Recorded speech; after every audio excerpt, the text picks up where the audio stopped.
All right, I'm going to check if anybody else said they were coming. Nobody else said they're coming for me, so shall we go ahead and get started? Yes. Yes? Okay, so I'm vaccinated. We're outside, and if it's okay with you guys, I'll take my mask off. Is that okay with you? Yes. Okay, here we go. Notice it says vote. Okay,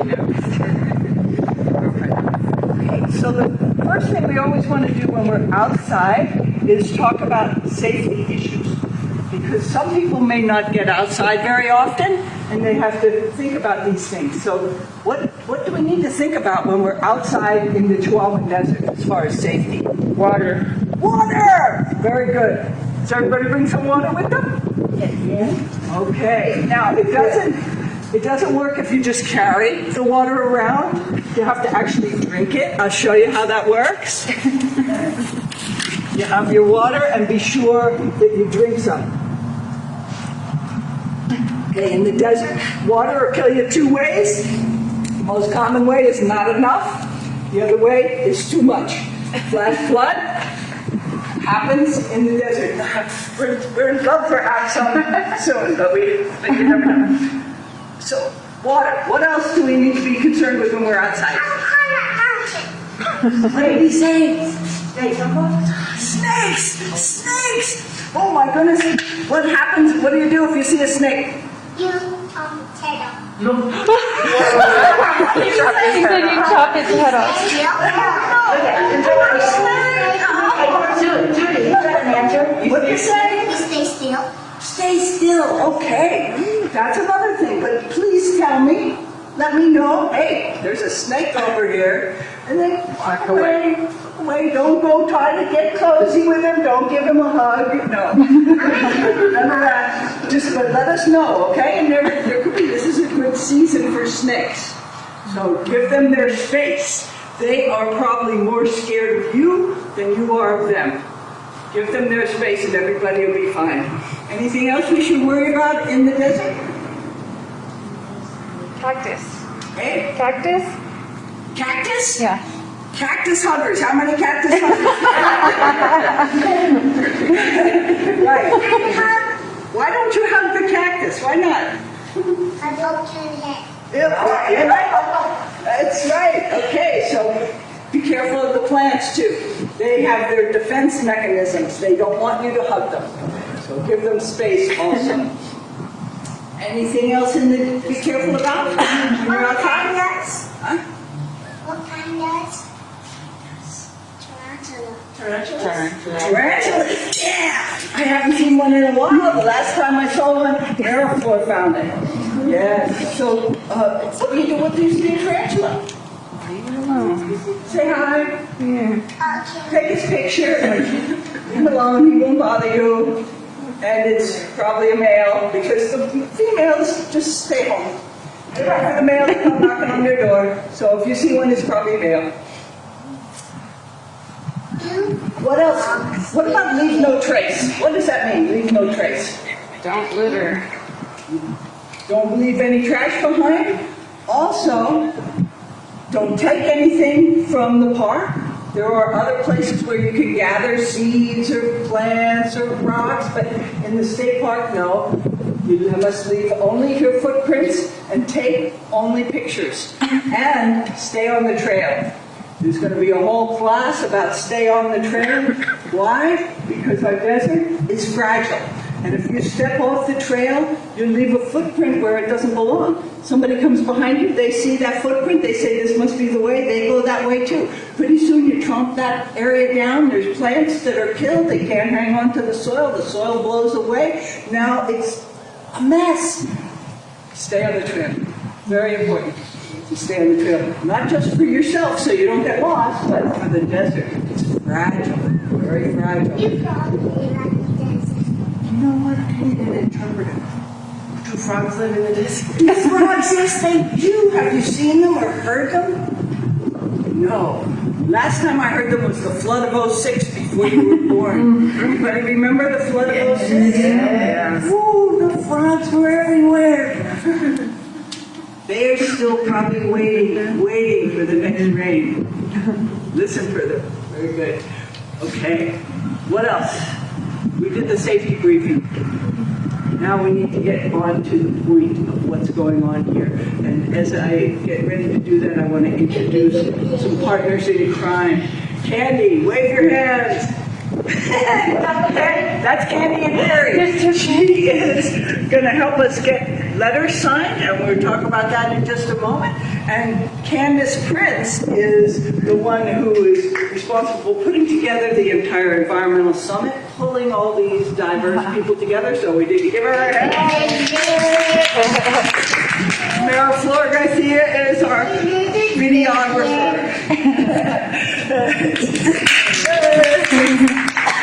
All right, very good.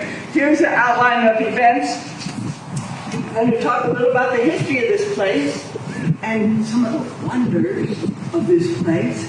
But to me, the most important part is your questions and ideas on how to protect this land. So please interrupt me at any time. And then we can carry on with questions as long as you want afterwards as well. Before we get started, I just want to say, why would an old gringo have any reason to give you information about the mountains? Well, the way I got involved was, it was back in 1995, before a lot of you were born. In 95, the Army said, Ackerman, you're going to Fort Bliss. And I said, oh no, that's the desert. I don't think I'm going to like that. But I got here, and I saw the mountains. A quarter of a century later, I'm still here. Thank God. So I'm wondering, how many people here were either born or from very young, grew up in El Paso or someplace nearby? How many people are local? Oh, just about almost everybody's local. There's a couple that aren't, came here from someplace else, and maybe you remember the first time you saw the mountains. It's spectacular. How about people that live here all your life? If you go away, like to school or for work or for some reason, if you go away and then you come back, whether you're driving or flying, when you see the mountains again, doesn't that let you know that you're home? Mm-hmm. Our mountains are really special. This is really a special part. And Castner Range is the crown jewel of the Franklin Mountains. The whole top of the mountains, you may know, is the Franklin Mountain State Park. Anybody been in the state park? Yes. All right, all right. So back in 1978, the whole top of the mountain was owned by one man, Dick Knapp. He took his bulldozer and he cut a road. You may have been on that road on your way up to Mundy Gap. And he cut that road with his bulldozer all the way to the very top of North Franklin Peak, the highest point in the Franklin Mountains. When he got there, he shoveled the top off, he flattened it out, he took it down about 7 feet from where it used to be, so that he could rent that space. He could put communication towers, he could put hotels, he could put a restaurant, all kinds of things. He had plans. Dick Knapp was going to have a dude ranch, a golf course, a quarry. He was going to do all kinds of stuff with the land that he owned. This is Texas after all. He owned the land. Right about that time, a couple of kids who happened to like birds, and they were in Audubon. They were members, and they wanted to know, why is it that we don't have as many golden eagles as we used to? So they went on a hike, and they went up into the mountains, and they saw the road that this Knapp had just built this road, and they went, what is going on here? This land is supposed to be pristine. Why is there a road cutting up to the top of the Franklin Mountains? And they ran down the mountain, and they told all their friends. And they got together 100 people within a week. And they got the people from the League of Women Voters, people from Audubon, people from the Native Plant Society, the Cactus and Rock, all these different local groups that came together And they formed an organization called the Franklin Mountains Wilderness Coalition. And you're welcome to the brochures. They got together, they had petitions, and they went to city council. And they said, city council, you need to protect this land. And city council says, go away. We don't own that land. It wasn't in the city limits. So they said to the city council, they said, you got to annex the land. So a bunch of kids and people from just average everyday people convinced the city council to annex the land all the way to New Mexico. Now it's in the city. And the city changed the zoning, and they said, you can't have a quarry. Oh, no, you're not going to put communication towers. No, no, you're not going to have a dude ranch. And Knapp says, wait, it's my land. Well, there was a fight, but eventually we have the Franklin Mountains State Park. All because a couple of people from the community got together and said, protect this land. Now we have the Franklin Mountains State Park. This is the largest urban park in the nation. There's bigger parks, but this one is totally inside the city limit. So even though you go into the Franklin Mountain State Park and you get someplace where you can't even hear the car, and you can see the stars, and you're still within the city limits. This is a huge conservation victory by the people. People did it. People like you. They did it. When they created the Franklin Mountain State Park, it was legislation from the state that is currently in session, oh, by the way. The states said that they would accept any portion of Castner Range that became available, could become part of the Franklin Mountain State Park. Oh, there's a couple of caveats. Don't worry about the unexplored ordinance.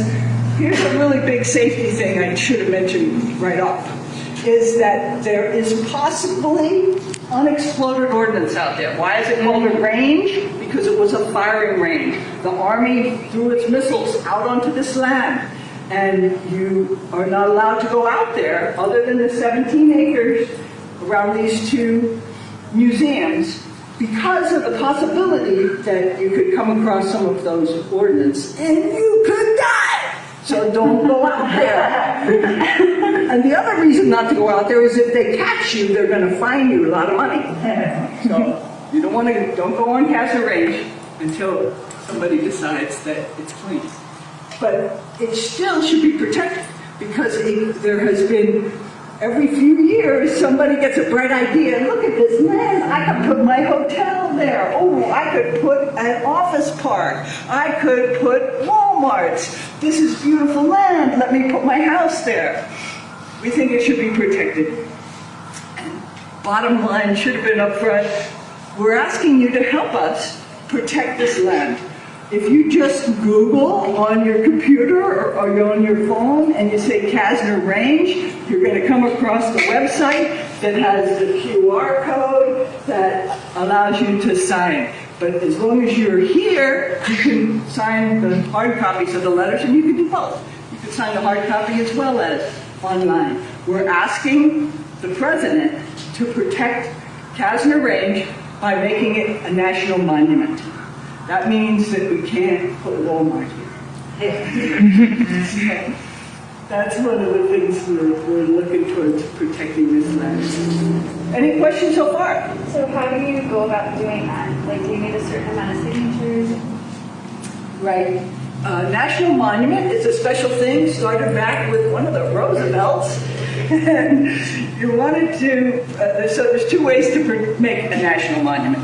The president can say, this land is special. It's a national monument. And presidents have, pretty much all of them have done that. The other way to make a national monument is to go to Congress and get Congress to pass a bill that says, this is a special land, we should have a national monument. Your Congresswoman, Veronica Escobar, introduced that legislation to have a bill to go before Congress to make Castner Range a national monument. She put that on Earth Day, last Thursday, on the 22nd of April, she introduced that legislation. So we should say thank you to Congresswoman Veronica Escobar. You can go to any of her social media and send her a thank you note, that would be great, because she's working hard to protect this land, and I think it's spectacular. One of the things I mentioned at the press conference that we had on Friday was that the Franklin Mountains Wilderness Coalition has been working this issue for over 40 years. I've only been involved for about 16 years. And in all that time, I've not found any opposition to protecting Castner Range. Everybody wants to protect Castner Range. The people care about this land. So I think that's really spectacular. Any other questions? So once it becomes a national monument, who oversees it? Very good. The rangers or? Very good. There's many ways to do that, but generally it would be a national treasure, so it would be not a state issue, but they could coordinate with the state. There's generally two entities that work with national monuments: the parks, the national parks, and the Bureau of Land Management. So those are the two, and they fall, that one's under the Department of the Interior, Bureau of Land Management, and we have a new Secretary of the Interior, and her name, from New Mexico, her name is, nobody remembers her. I know who he is. She is an lady. Yeah, she's an Indian. She's a first people. Yeah. Anyway, so that's good. She's from around here. So I think that's a good, yeah. Are there any other national monuments within the county of El Paso? There is Shenandoah. I'm not exactly sure there's a national monument. They may have a slightly different status, but they fall under the parks. So that's that one. And then, of course, we have White Sands, which was a national monument. Of course, that's in New Mexico, and that falls under BLM. And the brand new national monument, which is Oregon Mountain Desert Peaks National Monument, which came about 15, 16, so just relatively recently. So, yes? How much of the area would be protected? Right, excellent. So the wonderful thing about being on Castner Range is you can actually see what you're looking at. You may have to go out in the parking lot. If you look to the south, you'll see Hondo Pass. And if you're familiar with the side of the mountain, there's a big I for Urban High School, and that is the southern boundary. So Hondo Pass is the southern boundary of Castner Range, and then all of this land on the northern boundary is, where North Hills is? If you're headed up 54, but you got to get off and then get on War Highway, which is Martin Luther King, and as you're going up there, then there's a neighborhood up there. That's called North Hills, and that's the northern boundary. So from here, 2 miles north to North Hills, 2 miles south to Hondo Pass. So 4 miles on this side, and we go up 3 miles. Now, you see these wonderful rock formations. This one, the light isn't right. This one's the Bullwinkle. He's looking right at you, but the light has to be right in order to see him. Okay, there's a little dot on the top of this hill. You see there's sort of a roundish hill, and on top there's a little dot. That little dot is a building, which was a lighthouse, and the soldiers would climb that mountain. I tell you, it took me 8 hours. The soldiers would climb that mountain and put a fire in that building so that the planes coming at night, landing at Biggs, would have a way to triangulate between this one and the one on top of Sugarloaf at the entrance to McElligan Canyon across from Beaumont. There's another such building. And so that peak is Indian Peak, and that building is the lighthouse. I forget what it's actually called on the map. But it's a triangular building, and technically it's in Castner Range, so don't get caught there. Okay. But the very top, the highest peak, doesn't look it actually, because of where we're located, it doesn't look like that. But it is. Franklin. So the Castner Range is just this side of the highest peak in the Franklin Mountains, North Franklin Peak. There is a sign there too. They'll tell you right at that very bottom part, going up to North Peak, that if you pass that sign, you're in Castner Range. So if you ever go on the hike to North Franklin Peak, and that's a standard hike, you'll see that signage, and you'll get very close to the western edge of Castner Range. Any questions? Yeah. What do the other letters on the mountain stand for? Like there's an A over there? Austin. Oh, they're all high schools? Yeah. Way before your time, way.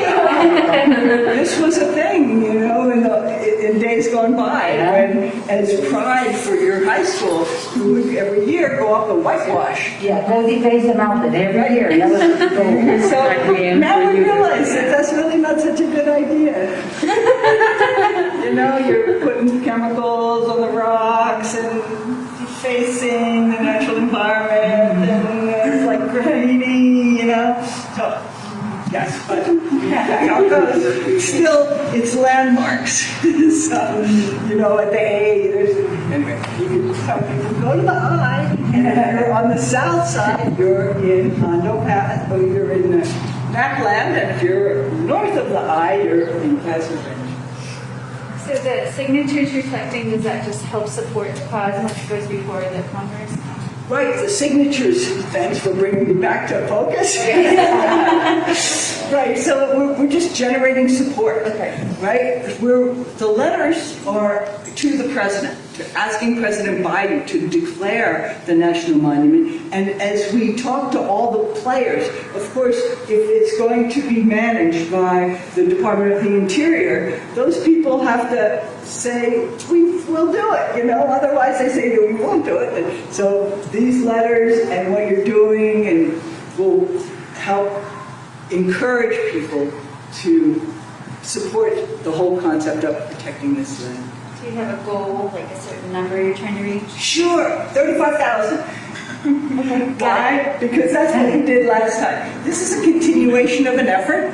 When Beto O'Rourke was our congressman, he really kicked this concept into high gear, like we've been doing it since the 70s, but Beto really put energy into the mission to protect Castner Range, and we got 35,000 signatures. But there was no project. And there was events where there was big people and long lines. So anybody tuning in right now, where can they go to sign? Google Castner Range, or you can type in Castner, the number 4, ever. That should take you to the website also. Okay. And this land is where they have the Poppy Fest? You betcha. The poppies, anybody here last year? Ooh, they gorgeous. Clearly, we have a ecological diversity here. This is the only place in all of Texas that those poppies grow in profusion. You might coax a few to grow in your yard, even on the west side, but here it's a natural phenomenon. And people will tell you all the stories about how the poppies got here, believe all of them. They're all true, but first, Mother Nature planted those seeds. She does really good work.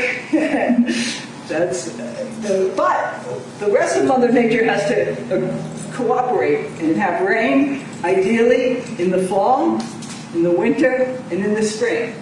And then the whole mountain will be aglow with golden poppy. Any other questions? No, that was perfect. So the part about people having an impact. This all happened before I got here, back in the 70s when they protected the Franklin Mountain State Park. But what about Lost Dog? Anybody sign for Lost Dog and have an impact on this? Okay, Lost Dog is, I forget, how many acres is Lost Dog? Oh, it's 1,000 acres. It's on the other side of the mountain. It was land that belonged to the city, and the city wanted to sell. Why? To make money and to keep the ratepayers down. The rates down for the ratepayers of the water utility. Anyway, the people said, protect this land. You were here, you remember it? Basically what happened was we had a petition, people signed the petition, we took it to city council goes, pound sand, we don't care, right? The people said, oh yeah? And they got a petition around again, and they took it and put it on the ballot. And what happened? It was on the ballot, and how many people voted to protect Castner Range? It was around 80%. That is more than a landslide. The people want that land protected. Guess what? It's going to happen on Tuesday. This coming Tuesday is the first reading of the ordinance to create a conservation easement on that land. A conservation easement is the only way that it's permanently protected. Just because the city owns the land and they bought it with the intent of protecting it does not mean that the next city council could say, oh yeah, but I think Walmart goes there. Okay? Or the Great Wolf Lodge or whatever, right? So it has to be in a conservation easement that specifically says and goes into the deed and says this land in perpetuity is going to be protected. That happens Tuesday, if you want to go to City Council. It's the first reading, and then in 2 weeks, they'll have to vote to make sure it happens. And it's not just that land, it's also the Knapp land. The Knapp land is when Castner Range stops on the southern edge, then starts the Knapp land. And it goes down to Sugarloaf. Yeah. I have a question on the voting issue. Yeah. Because I have only read everything about voting for school superintendent and stuff like that. I had no idea that this environmental issue was also in the ballot. It was on the ballot. What? How long ago did we do that? 18? I think it was 17 or 18. It was on the ballot. So for the next Tuesday, you said Tuesday City Council. Okay, this coming Tuesday, City Council is going to look at the conservation easement, the conservation easement for the land. They're going to read the legislation, which you can read online. You go to City Council, pull up the agenda for Tuesday, and I forget which item number it is, but it'll have all the documents that go with it. So City Council is going to have the first reading on Tuesday, and then in 2 weeks, City Council votes to approve the easement, which includes not just Lost Dog, but the Knapp land. So the Knapp land, people that are from Northeast are familiar with the area. It used to be called Jody's, it was Jody Todd, and she wanted to protect the land that was just behind her house, and between her house and the state park. And it was owned by the Knapps. Does that name sound familiar? Okay, you remember the story. They Knapp owned the top of the mountain. We negotiated with them. We took the land, we put it in the state park, but not all the land. There's some Knapps still own portions, pieces of land all over the place, but particularly right along the edge of the state park. Jody Todd been doing that, working on that at least since the 90s, and probably before. And in the summer of 15, the heirs to Dick Knapp, a guy named Dan Knapp, and his cousin, Sherry Mel, and Dan Knapp took the bulldozer and he started grading the roads in my backyard over on this land between Castner Range and Hondo Pass and McKelligan Canyon. And the neighbors said, what's going on? Well, Ackerman, of course. And then I came home from the gym and there's the bulldozer sitting on top of the hill overlooking my neighborhood. That was the summer of 15. So guess what? The neighbors said, And they got together and they pressured City Council, and there had been plans to put 1,000 homes on that land. They had it all platted out. They were going to cut off the top of the mountain, make houses, streets, put in 1,000 houses. But people got together, they went to City Council bought the land. Actually, they only bought half of it. So, in fact, I was telling about the bulldozer. There it is, right there. That's the bulldozer that was overlooking my neighborhood. And that land is still subject to development. It's about 600 acres. And so if the fight goes on. Do you think, Judy, if you hadn't brought it up, anyone else would have said anything? Yeah, people were doing, there was plenty of people. They just called me because they didn't have, they know my number. And otherwise, when it was lost off, it was the mountain bikers. They did it. I wasn't there. So it's the people. And it's not one person. It's the people. They can protect the land. They have to voice their desires.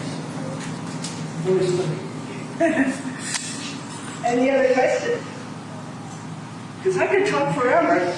But let me just tell you a little bit about why this is so special.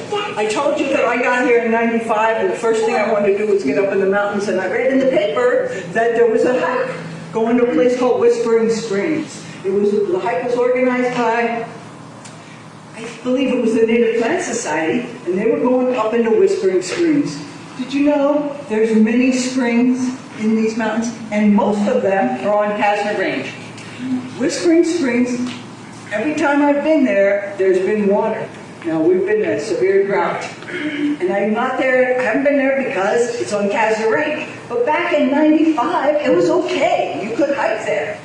Not anymore. For those same reasons. You could die because of the unexplored, or you could get caught and have to pay a big fine. But back then, we went into those springs. Gorgeous. So that's one set of springs. There's another set of springs over here called Indian Springs.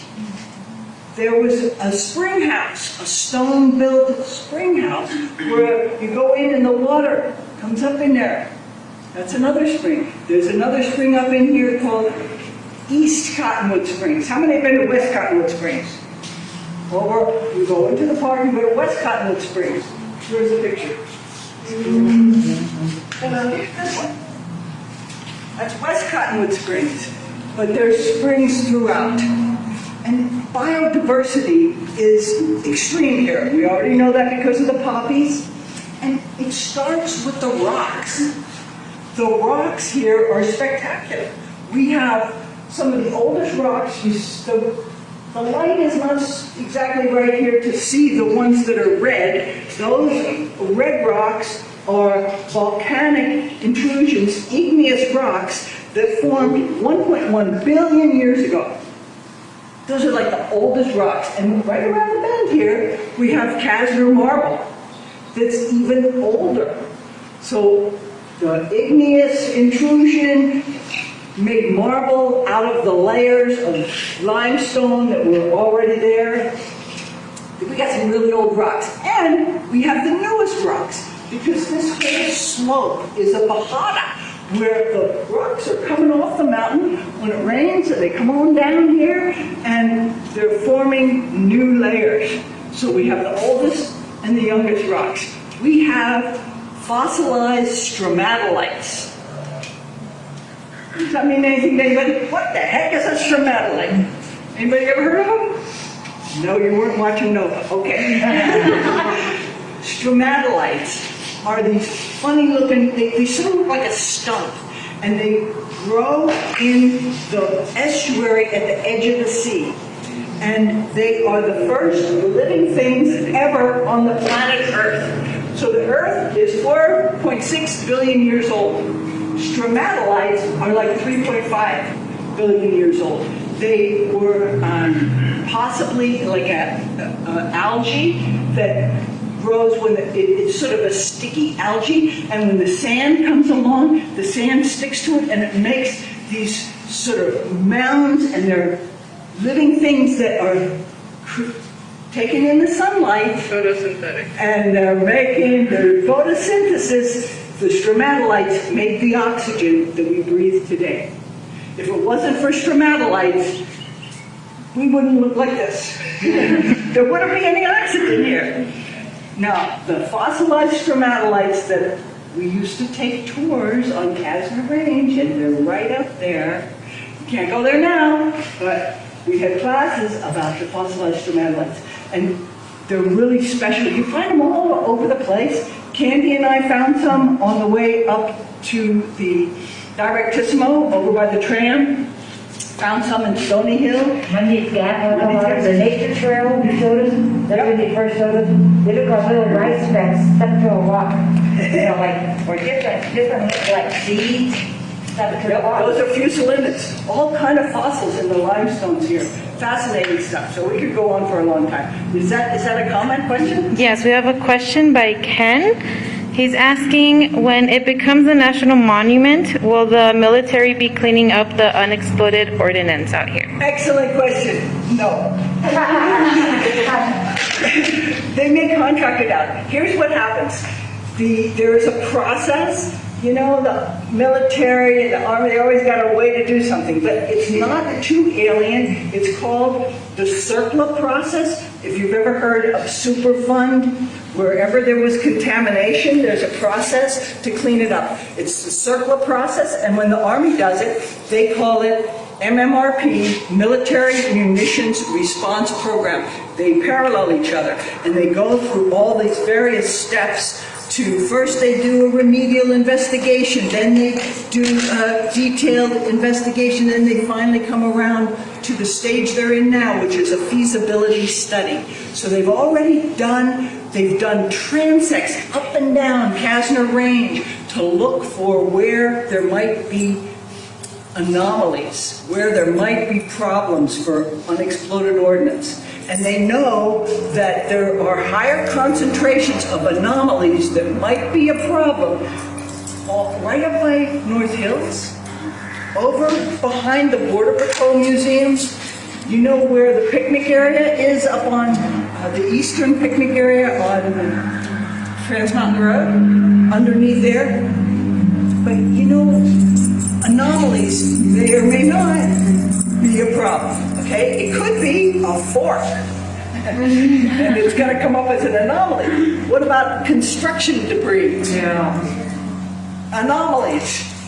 Okay, so what happens during the feasibility study, which is what we're doing right now on Castner Range, the Army and the Army Corps of Engineers are doing the feasibility study.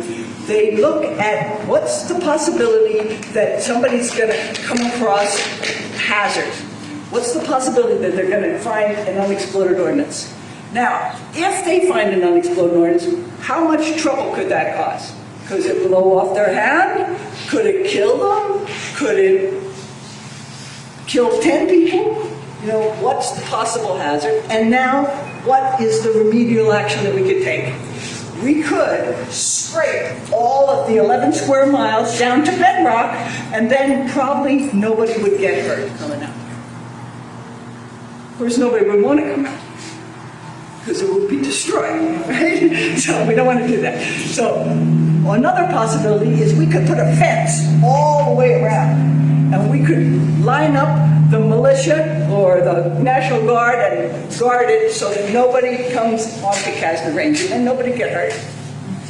I don't think we're going to do that much. Or maybe we could put some signs up, because we've already been on the trail many times we've been on the trail, and we could put a sign up and say, "Stay on the trail or you're gonna die." Do you think it would keep them on the trail? Yeah, I think so. I don't know. So we have a lot of data. What we need now is for the Army to share that data with us. Normally they have public input process, and that they want public input, because the feasibility study takes a look at what is the end state, desired end state. If the desired end state is to have Walmart and an office park, then we need to do different things than if the desired end state is natural open space. So it's helpful, even for them, for you to sign the letter, and then we know that the desired end state is natural open space. So the process then is, it's called a TPP, Army loves its acronyms, Technical Project Planning Meeting. The third one in the series for this iteration of the feasibility study was due in March of 21. call your city representative, call your Veronica Escobar's office, call Fort Bliss and say, what happened to the technical project planning meeting that was supposed to happen in March? Because I want to have my voice to input into the feasibility study that you want to protect this area. Did that answer the question, or just you don't want to gyrate? So we've already done multiple iterations of cleaning in different spots here, and it's pretty clean. How close do you think we are for national monument status? Yes, I want to be optimistic that it can happen during this current administration. We went so far when Beto was running this, when Beto O'Rourke was our congressman, we came so close. Indeed, Beto was still working the issue of creating a national monument here until midnight on the day before January 20th of 17, when the administration was changing that day. So we were that close. And so we've got a lot of groundswell. We need to continue to encourage everybody to sign the letter. Go online, sign the letter. You can download it. By the way, at that same website, Castner, the number 4, ever, or just Google Castner Range. It'll come up. At that same website, you can download letters for organizations. So if you belong to a religious organization, a veterans organization, a civic organization, anything like that, it has more impact. You could download the letter, alter it any which way you want, and you can send it into the Frontier Land Alliance, who's gathering the data, or send it direct to the president. There's lots of ways you can help. And take copies with you, share them with your friends. You can send it back to Frontera or send it right to the president. Save your stamp, you say, give them to us. Does it matter if you're like from another state or anything? Because we could share them on Facebook with friends and then tell them to share with their friends and domino effect. Please. Does it matter? Please do, as long as the person is breathing. Unfortunately, we don't let the dogs sign. Yeah. But if anybody's breathing, they can sign. I don't care how big, small, where they're from, how old, I don't care. Okay. Everybody. Good. Right? Thank you. Anything else?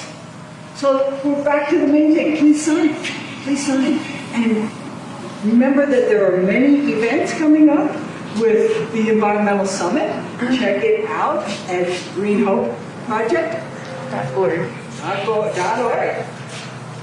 Frontier Land Alliance is the organization that has been working this. They were created to protect Castner Range. So please check out Frontier Land Alliance. And very good. You can also join the Franklin Mountains Wilderness Coalition online. I have another question. You think it would be beneficial on that city challenge if we took those photos of the plants and animals on Castner Range? Yes. Do you think that would have an impact or something? Absolutely. You know, there's trails right here. Stay inside the signage. You're welcome to check out the trails here. And if you want to know about the plants, we have Mariflora. So it's okay to do them on that property inside where we're at? Right, on the 17 acres here. Yes. But that might show them pictures. Absolutely. You know, we have City Nature Challenge coming up next week. Next week. So City Nature Challenge is a great opportunity to get outside, put the app on your phone, just Google City Nature Challenge, you'll see all the videos on how to do it. It's lots of fun. Can I take a group picture of everyone before you go exploring? Yeah, I want you in the middle. Ah. You want to hold the sign? Yeah, hold the sign up. Everybody can hold the sign up. Yeah, they do that too. Is that okay? Yeah. I'm gonna get a picture. Is that all here? For everyone. Sure. Even the puppy dog. Get that puppy dog in the pictures. You're gonna have a picture, right? You can hold that. I'll do it like this. You want to sit down with the puppy dog? There you go. There you go. Thank you. Here.